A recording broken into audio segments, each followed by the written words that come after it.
ದಾವಣಗೆರೆ ಅಖಾಡದಲ್ಲಿ ಕುರುಡು ಕಾಂಚಾಣದ ಕುಣಿತ ಜೋರಾಗಿದೆ. ಉಪಚುನಾವಣೆಯಲ್ಲಿ ಶುರುವಾಯಿತೀಗ ಹಣದ ವಹಿವಾಟು. ದಾವಣಗೆರೆಯ ಬೈ ಎಲೆಕ್ಷನ್ ಅಖಾಡದಲ್ಲಿ ಈಗ ಕುರುಡು ಕಾಂಚಾಣದ ಕುಣಿತ ಜೋರಾಗಿದೆ. ಉಪಚುನಾವಣೆಯಲ್ಲಿ ಹಣದ ವಹಿವಾಟು ಶುರುವಾಗಿದೆ.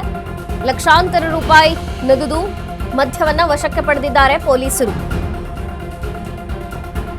ಜಿಲ್ಲಾ ಪೊಲೀಸ್ ವರಿಷ್ಠಾಧಿಕಾರಿ ಶೇಖರ್ ಎಚ್ಟಿ ಮಾಹಿತಿಯನ್ನು ಕೊಟ್ಟಿದ್ದಾರೆ.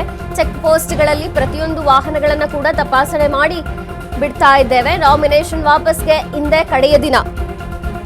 ಆಜಾದ್ ನಗರ ಪೊಲೀಸ್ ಠಾಣಾ ವ್ಯಾಪ್ತಿಯಲ್ಲಿ ಹಣವನ್ನು ವಶಕ್ಕೆ ಪಡೆಯಲಾಗಿದೆ. ಇನ್ನು ದಾಖಲೆ ಇಲ್ಲದಂತಹ ಲಕ್ಷಾಂತರ ರೂಪಾಯಿಯನ್ನ ವಶಕ್ಕೆ ಪಡೆದಿದೆ ಈಗ ಖಾಕಿ. ಹಣ ಮತ್ತು ಅಕ್ರಮ ಮದ್ಯವನ್ನ ಪೊಲೀಸರು ವಶಕ್ಕೆ ಪಡೆದಿದ್ದಾರೆ. ನೀತಿ ಸಂಹಿತೆ ಹಿನ್ನೆಲೆ 11 ಚೆಕ್ ಪೋಸ್ಟ್ಗಳನ್ನು ನಿರ್ಮಾಣ ಮಾಡಲಾಗಿದೆ. ತೀವ್ರ ಕುತೂಹಲವನ್ನು ಕೆರಳಿಸಿದೆ ದಾವಣಗೆರೆಯ ಉಪಚುನಾವಣೆ. ಈ ಹೊತ್ತಿನಲ್ಲೇ ಅಹಿತಕರ ಘಟನೆಗಳು ನಡೀಬಾರದು ಅಂತ ಪೊಲೀಸರು ಕಟ್ಟೆಚ್ಚರವನ್ನು ವಹಿಸಿದ್ದಾರೆ. ಕುರುಡು ಕಾಂಚಾಣ ಎಲೆಕ್ಷನ್ ಹತ್ರ ಬರ್ತಿದ್ದಂತೆ ಕುರುಡು ಕಾಂಚಾಣದ ಕುಣಿತ ಜೋರಾಗುತ್ತೆ. ಹಣದ ವಹಿವಾಟು ಕೂಡ ಆರಂಭವಾಗುತ್ತೆ. ಇದೇ ಮಾದರಿಯಲ್ಲೇ ಈಗ ಲಕ್ಷಾಂತರ ರೂಪಾಯಿ ನಗದು ಮದ್ಯವನ್ನ ಪೊಲೀಸರು ವಶಕ್ಕೆ ಪಡೆದಿದ್ದಾರೆ. ಜಿಲ್ಲಾ ಪೊಲೀಸ್ ವರಿಷ್ಠಾಧಿಕಾರಿ ಶೇಖರ್ ಎಚ್ಟಿ ಮಾಹಿತಿಯನ್ನು ಕೊಟ್ಟಿದ್ದಾರೆ. ಚೆಕ್ ಪೋಸ್ಟ್ಗಳಲ್ಲಿ ಪ್ರತಿಯೊಂದು ವಾಹನಗಳನ್ನು ಕೂಡ ನಾವು ತಪಾಸಣೆ ಮಾಡಿ ಬಿಡ್ತಾ ಇದ್ದೇವೆ.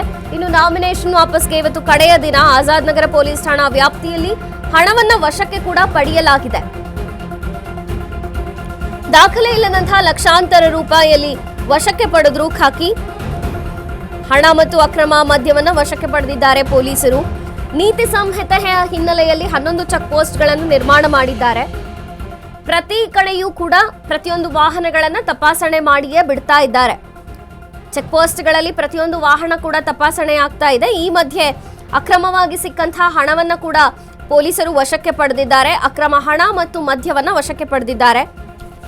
ದಾವಣಗೆರೆಯ ಚುನಾವಣೆ ಬಹಳ ಕುತೂಹಲವನ್ನು ಮೂಡಿಸಿದೆ. ಬೈ ಎಲೆಕ್ಷನ್ ನಲ್ಲಿ ಪ್ರತಿಷ್ಠೆಯ ಒಂದು ಅಖಾಡವಾಗಿ ಪರಿಣಮಿಸಿದೆ ಈಗ ದಾವಣಗೆರೆಯ ಬೈ ಎಲೆಕ್ಷನ್. ಒಂದು ಕಡೆ ಮುಸ್ಲಿಂ ಮುಖಂಡರು ಮತ್ತು ಮುಸ್ಲಿಮರನ್ನ ಕಡೆಗಣಿಸಿರುವಂತಹ ಮಾತುಗಳು, ಮತ್ತೊಂದು ಕಡೆ ಬಿಜೆಪಿಯಲ್ಲಿ ಹಿಂದುಳಿದ ಅಭ್ಯರ್ಥಿಯನ್ನ ಕಣಕ್ಕೆ ನಿಲ್ಲಿಸಿ ಸಾಮಾನ್ಯ ಕಾರ್ಯಕರ್ತನಿಗೆ ಟಿಕೆಟ್ ಕೊಟ್ಟು ಬಿಜೆಪಿ ಶಕ್ತಿ ಪ್ರದರ್ಶನ ಮಾಡೋಕೆ ಮುಂದಾಗ್ತಾ ಇದೆ. ಇನ್ನು ದಾವಣಗೆರೆ ಕಾಂಗ್ರೆಸ್ನ ಭದ್ರಕೋಟೆ. ಇಲ್ಲಿ ಬಿಜೆಪಿಗೆ ಗೆಲುವು ಸಿಕ್ಕರೆ ಅದು ಇತಿಹಾಸವಾಗುತ್ತೆ. ಹಾಗಾಗಿ ಶ್ರೀನಿವಾಸ್ ದಾಸಕರಿಯಪ್ಪ ಬಿಜೆಪಿಯಿಂದ ಕಂಟೆಸ್ಟ್ ಮಾಡಿದ್ರೆ ಈ ಕಡೆ ಸಮರ್ಥ ಪರ ಮತ್ತು ವಿರೋಧವಾಗಿಯೇ ಕಾಂಗ್ರೆಸ್ನೊಳಗೆ ಚರ್ಚೆಗಳಿವೆ.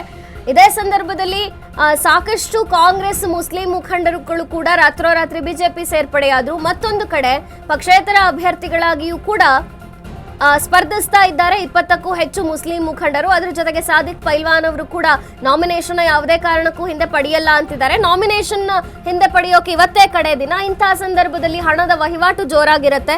ಅಖಾಡದಲ್ಲಿ ಕುರುಡು ಕಾಂಚಾಣದ ಕುಣಿತವಾಗ್ತಾ ಇರುತ್ತೆ. ಪೊಲೀಸರು ಕೂಡ ಪ್ರತಿಯೊಂದು ವಾಹನಗಳನ್ನು ತಪಾಸಣೆ ಮಾಡಿಯೇ ಬಿಡ್ತಾ ಇದ್ದಾರೆ. ಇದೇ ಸಂದರ್ಭದಲ್ಲಿ ಲಕ್ಷಾಂತರ ರೂಪಾಯಿ ಹಣ ಪತ್ತೆಯಾಗಿದೆ. ಮದ್ಯ ಹಂಚೋಕೆ ತೆಗೆದು ಹೊಕ್ಕೊಂಡು ಹೋಗ್ತಿದ್ರೇನೋ ಅದು ಕೂಡ ಪತ್ತೆಯಾಗಿದೆ. ಅದನ್ನ ಪೊಲೀಸರು ವಶಕ್ಕೆ ಪಡೆದಿದ್ದಾರೆ.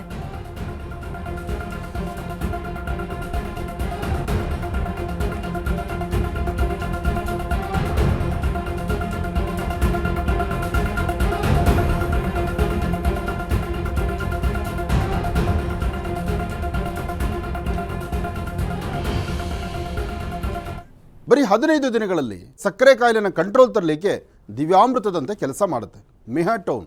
ಕಹಿ ಇಲ್ಲ, ಒಗರಿಲ್ಲ ಅಥವಾ ಇದರಲ್ಲಿ ರುಚಿ ಇಲ್ದಿರತಕ್ಕಂಥದ್ದಿಲ್ಲ.